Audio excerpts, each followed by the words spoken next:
36-year-old Constable Kirkland Plummer was murdered at a party in Clarendon over the weekend.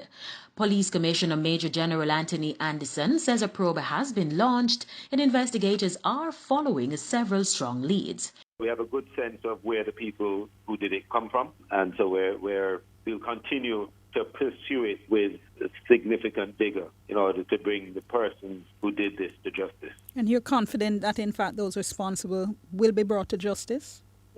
Pretty confident, because most of it, our success rate on following up on these types of things, and also just generally in terms of crimes that have been committed, has been pretty good. We've sped up things. Our clear-up rate is going up. So I am pretty confident.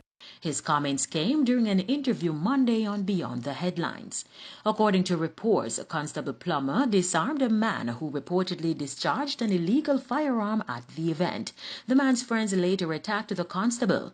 At least 5 persons have been arrested in connection with the constable's death. Meanwhile, the police commissioner responded to comments made about Constable Plummer responding to the threat at the party by himself. He says it was not irregular, but the police force is continuously re-examining its protocols. A police officer is required to respond when they see the law being broken.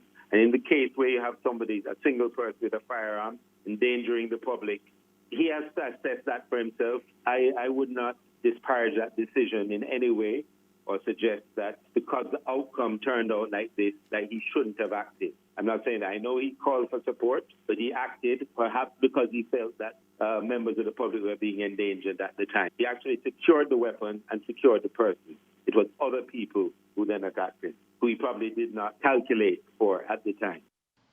And the General Secretary of the Police Federation, Detective Constable Tamika Thomas, is calling on lawmakers to help to protect members of the security forces.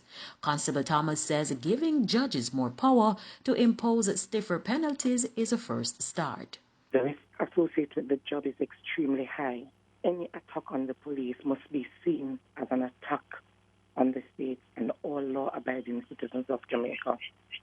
We are calling for greater penalties to be imposed by the court for those who attack agents of the state.